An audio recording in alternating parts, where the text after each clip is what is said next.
I once dated a girl where we were in a relationship for several years, but looking back at it, we never should have been together for that long.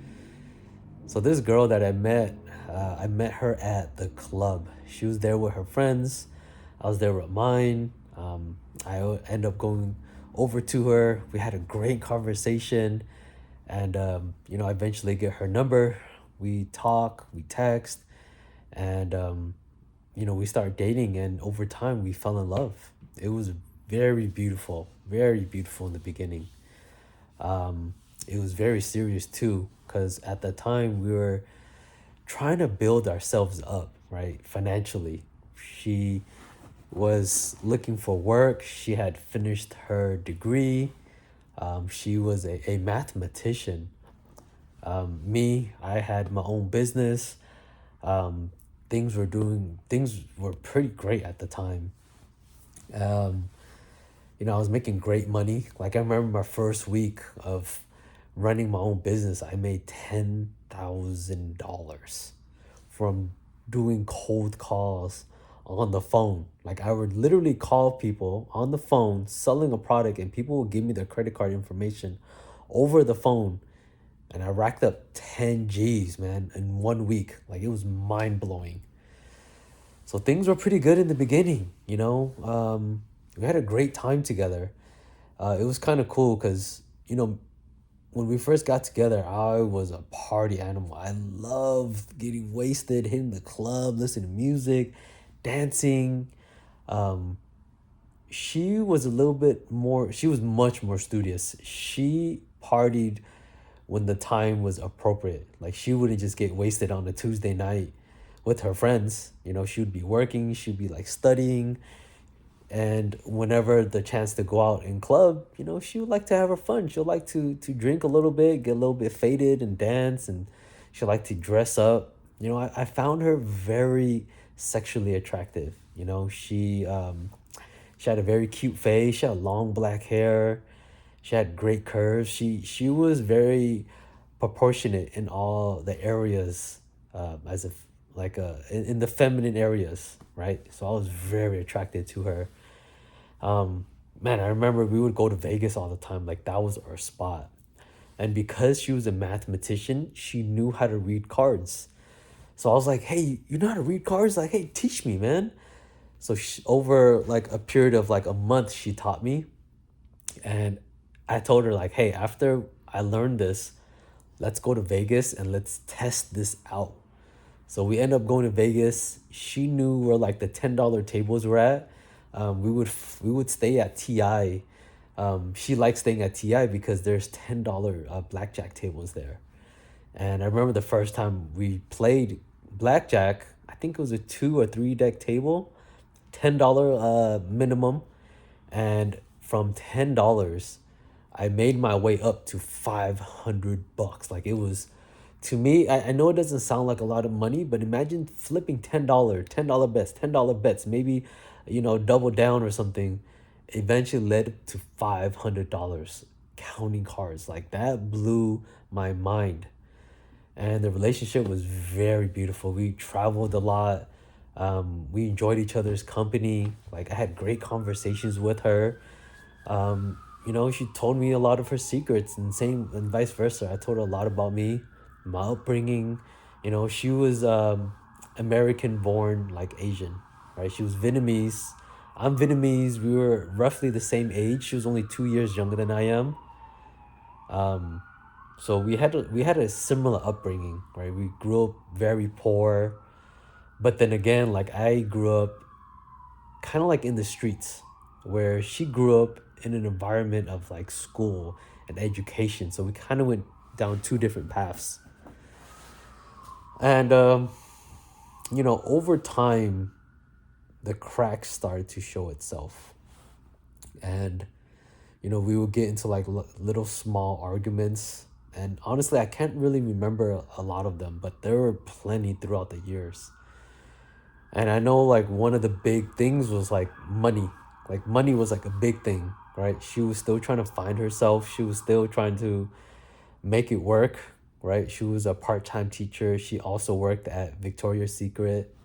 Um, and she was just trying to find herself in this world, in the marketplace.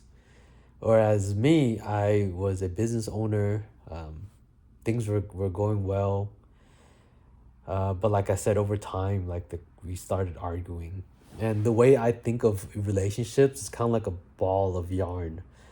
And every time you argue, you pull a string, and each argument just keeps pulling and pulling and pulling, and eventually the yarn becomes like a very thin string, just one string. And eventually that string just rips, and now you're left with nothing. And whenever that happens, the relationship is pretty much over. Love is gone. There's no more feelings. And that's what eventually happened to us. We kept arguing over and over and over. You know, a lot of it had to do with me as well. Like, it was on her and then it was on me. Like, I remember one time we went on a trip and we had gotten into two arguments. One was like, one morning, I get a call from my client and we're supposed to go eat. We're supposed to have breakfast. And instead of going to breakfast, I pick up the phone call. And that call lasts maybe like half an hour. And she's just sitting there waiting. She's like, you can tell she's kind of like, what's going on? You know, like, we're on a trip. Why are you picking up the call? And in my head, I'm like, I'm trying to make money, homie. That call came to be like a $10,000 order. And at the time, my margins were pretty high. They were like 55 to 60% margins, man. So that 30-minute call yielded like 50, it made me $5,500. You know, and then after I hung up, we got into this little argument. She's like, "Man, we're supposed to be hanging out. Why are you picking up calls? You know, you're not supposed to be doing that. We're supposed to be spending time together." And I'm just like, I'm thinking in the back of my head, like, who do you think paid for this flight? Who do you think paid for this hotel? Who do you think paid? Like, how do you think this happens? How do you think this works? And it just, you know, we were kind of on two different paths. You know, I'm trying to make it for us, not even for like myself, but for us. Like, I eventually want to have kids with her. We had spoken about having kids, but we were both kind of in the mind of like, we're not going to have kids until we're financially secure. We don't want to bring a kid in when we're struggling. That's going to put a lot of pressure on us. We're going to have to heavily rely on our families, and we didn't want to do that. You know, at the time, she was still living with her mom, and I had my own place. She didn't live with me or we didn't stay together at my place because it just wasn't economical for her. Like, if she were to move in with me, she would have to drive that much, like much, much further. Her drives to work would be double. And anyone that lives in LA knows that like you have to have a car in order to work. So for her, if she stayed with me, that drive would have been like an hour each time without traffic just to go to work. It didn't make sense, so she stayed with her mom. And she would just come over and see me on the weekends, or we'll get together on the weekends. Most times she's coming over to sleep at my place.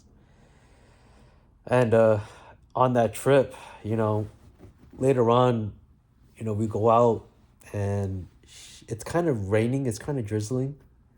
And she asked me to take a photo of her. So she's standing there in front of like this statue thing or whatever. And keep in mind, it's raining, right? So I grabbed the phone and I'm trying to take pictures and she's looking at it, but she's not happy with the photos.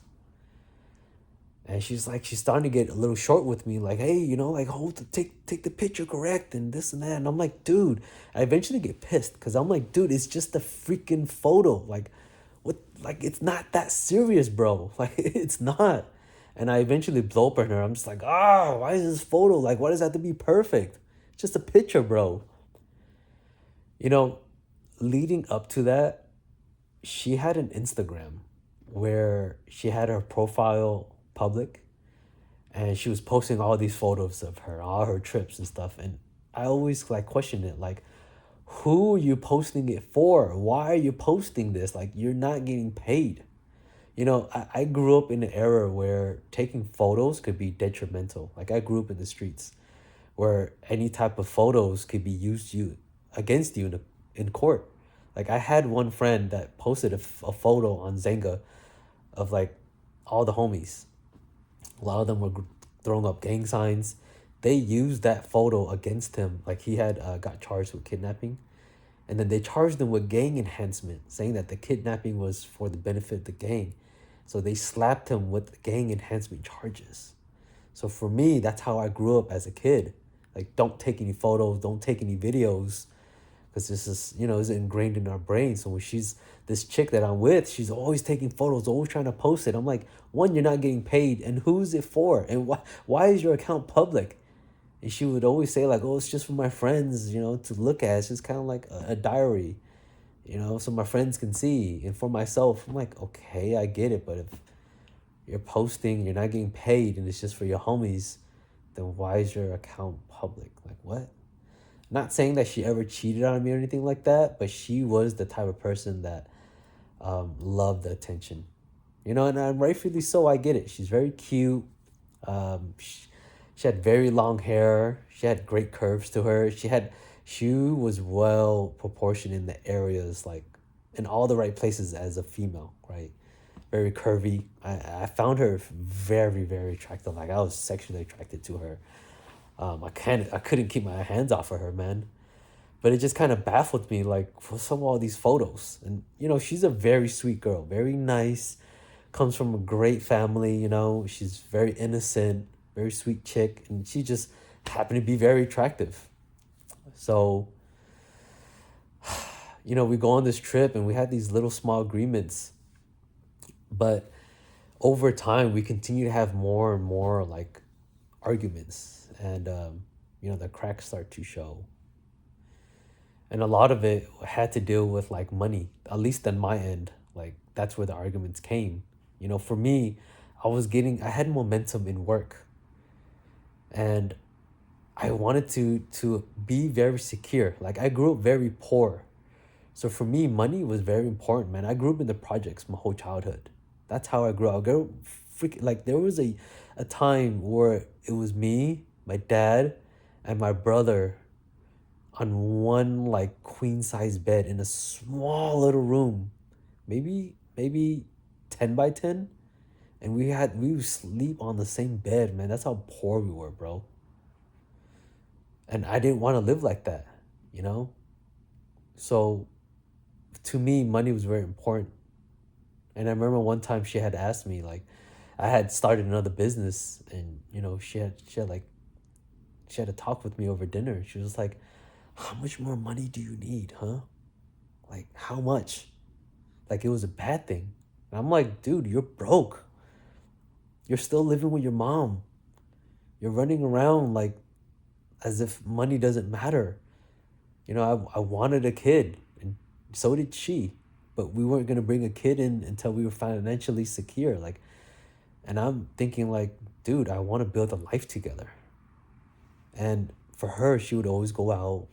She would always hang out with her friends.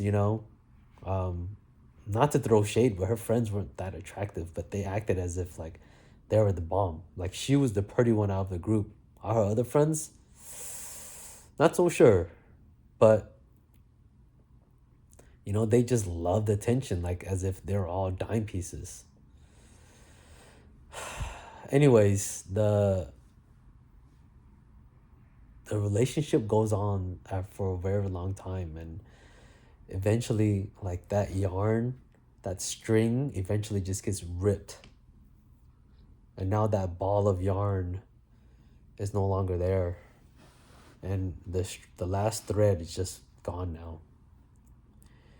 And before we broke up, we had like a month of just like argument after argument after argument, and I think at this point we were just fed up with each other, right?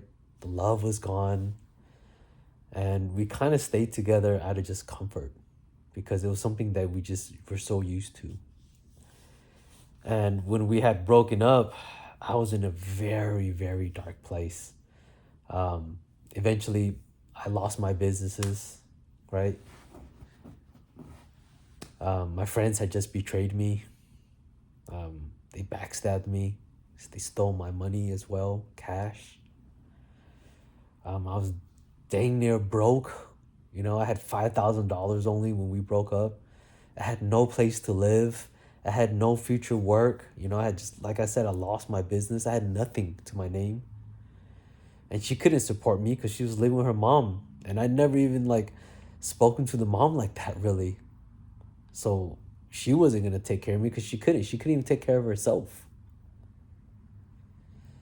So leading up to this argument, I was like in a very dark place. I was at the bottom and I felt like I was alone. I felt like she didn't have my back, you know, leading up to this, because all she wanted to do was still party, still focus on going out, you know, while trying to slowly build herself up. And I'm over here just trying to speed rush this thing to have a future for us. And eventually I lost it. And the last time we had spoke on the phone when it was like over, I remember on the phone call, I was talking to her. We had just got into this crazy argument. And eventually we kind of just got calm. And I remember her telling me, like, try, I'm not in love with you anymore. And then I asked her, I'm like, so why are you still here then? Why are you still with me? She's just like, I don't know. That was the last thing like I heard from her. And I just hung up the phone. And that was it. You know, and after the breakup, I had to like build myself up brick by brick by myself. And mentally, I was in a very dark place. Financially, I was pretty much, I had nothing. I had no place to go. I lost the house I was at. My business was gone. My girl just broke up with, like, I just broke up with my girl. Like, I guess she broke up with me. I don't know how you want to say it. I don't care. We're not together. My friends just betrayed me. They backstabbed me. They stole money from me. That's what happened when, you know, when I broke up with her. I was in a very bad place in my life. And then it just compounded with the breakup.